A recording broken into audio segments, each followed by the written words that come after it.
let me introduce myself first. My name is Madela Puspita. I'm from the COICD NPM 23411-201 Management Study Program. Here, I will explain the material, namely, sequence and series. Thank you. Di sini saya akan melanjutkan materi yang selanjutnya, yaitu materi yang ke-8, barisan dan deret. 1. Pengertian barisan. Barisan aritmatika adalah barisan atau urutan bilangan yang memiliki selisih tetap. Contohnya seperti pada pembukaan artikel ini, yaitu urutan bilangan 1, 3, 5, 7, 9, 11, 13, 15, dan seterusnya. Setiap bilangan yang menyusun barisan disebut suku atau dinyatakan sebagai UN. Misalnya 1, suku ke-1, U1, 3, suku ke-3, 3 suku kedua U2, atau 5 suku ketiga U3, dan seterusnya. Sementara itu, suku pertama U1 pada barisan dinyatakan secara matematis sebagai A. 2. Pengertian deret. Deret aritmatika adalah jumlah n suku pertama atau Sn dari barisan aritmatika. Ciri deret aritmatika adalah suku-suku bilangan yang dijumlahkan memiliki selisih tetap. Contohnya adalah 1, 3, 5, 7, 9, 11, 13, 15, dan seterusnya. Rumus barisan dan deret aritmatika. Rumus barisan biasanya digunakan untuk menentukan suku ke n dari suatu barisan. Rumus deret digunakan untuk menghitung jumlah n suku pada rentang tertentu.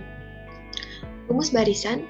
Barisan aritmatika dirumuskan sebagai berikut dengan UN suku ke N, A suku ke 1, N posisi suku yang dinyatakan, B selisih atau UN min 1 min UN.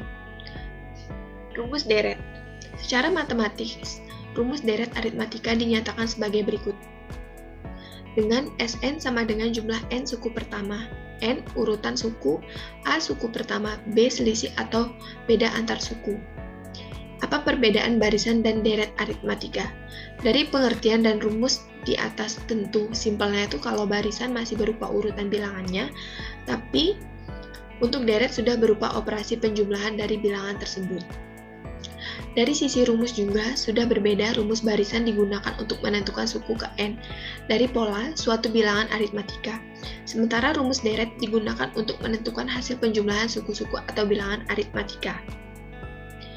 Contoh soal barisan, Pak No membuka sebuah warung lalapan ayam. Di hari pertama buka, Pak No menyediakan 20 ekor ayam. Di hari kedua, persediaan ayam ditambah menjadi 24 ekor ayam. Di hari ketiga, persediaan menjadi 28 ekor. Seminggu pertama buka, jumlah ayam ditambah dengan penambahan tetap. Berapakah jumlah ekor ayam yang disediakan Pak No pada hari ketujuh?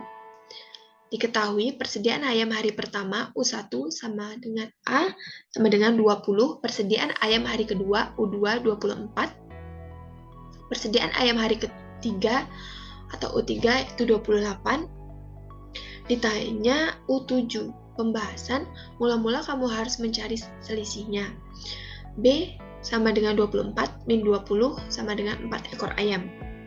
Jadi, jumlah ekor ayam yang disediakan Pak No pada hari ke-7 adalah 44 ekor ayam. Contoh soal deret. Di suatu gedung rapat, terdapat kursi 10 baris kursi dengan pola tertentu. Banyaknya kursi di baris pertama adalah 25, di baris kedua bertambah sebanyak 6 kursi. Tambahan yang sama berlaku pada baris-baris selanjutnya. Ternyata semua kursinya terisi penuh oleh peserta rapat. Jika seperempat dari peserta rapatnya berjenis kelamin laki-laki, berapakah jumlah peserta perempuan? Diketahui N sama dengan 10, A sama dengan 25, B sama dengan 6. Ditanya, jumlah peserta rapat perempuan. Mula-mula kamu harus mencari banyaknya kursi di gedung rapat tersebut.